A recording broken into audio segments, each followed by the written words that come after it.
In more and more places where you are, they are there too. In Nottingham, in Glasgow, in Stoke-on-Trent, buzzing around, waiting for your fare. These are the drivers of Uber.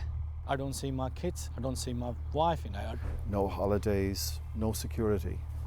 It's a pretty grim existence. If I've got power, to be honest with you, I'm going to close down Uber in this country. Well, this is how more and more of us travel now. You simply open the app, it works out where you are, there'll be a car here within a few minutes. Hello, you must be my Uber. Thank you.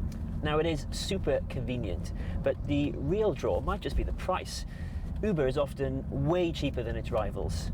Here's the question though, are we just getting a good deal because the people driving us are getting such a bad deal? First stop, the car park of a cafe near Heathrow. Ubers everywhere. There are now 30,000 Uber drivers in London alone. They wait and they wait for a single fare. How many jobs have you had in the last hour or so? In the last hour, I haven't got no job because none.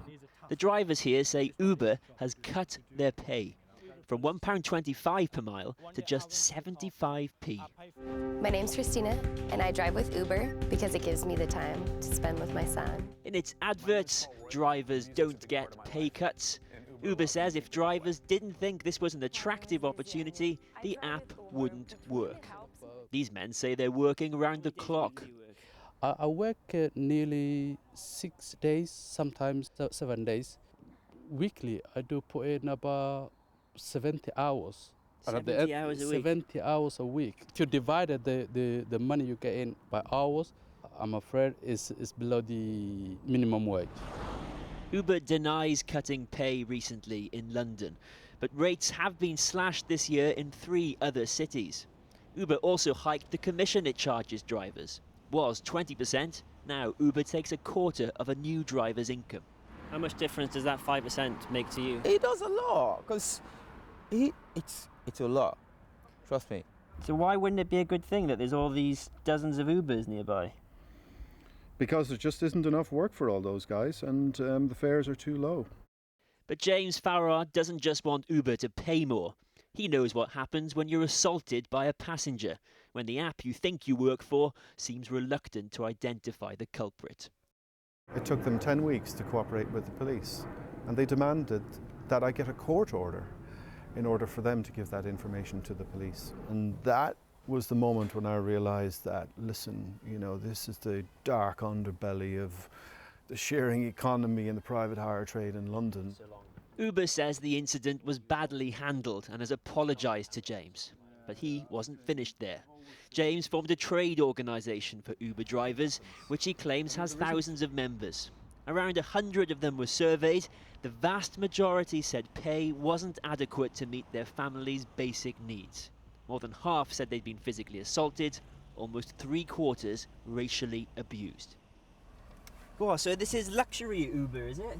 It is indeed. It's nice. Uber says its drivers don't work for Uber at all. They're self-employed. Many pay hundreds of pounds a month to lease a car. Andy Sozos was one of them, until, in Uber speak, he was deactivated. How's Uber going? I think they're very, very successful, but for me, unfortunately, no longer active. I've been deactivated, so I don't work with them no more. Uber says Andy was deactivated due to serious fraudulent activity.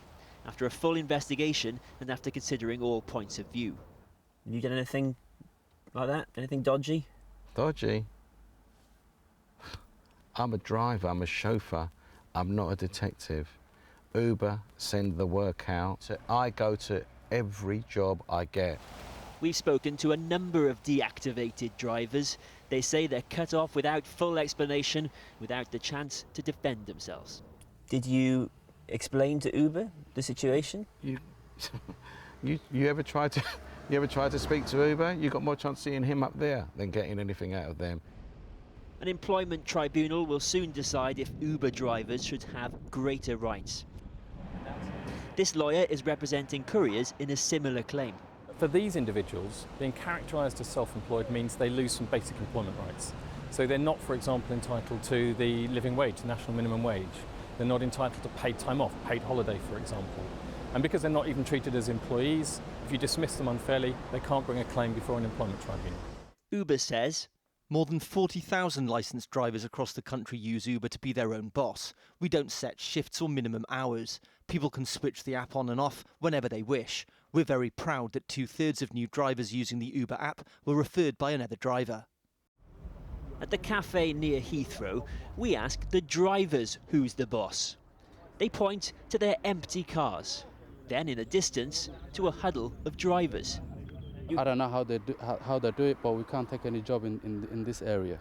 In the car park? In this car park. But you can if you're standing about 100 metres away? Yes. Is it true that if we're standing here and not over there, you can't get a job on your app? That's true, man. If the drivers stand outside the cafe, the app works. If they sit in their cars, Uber blocks it.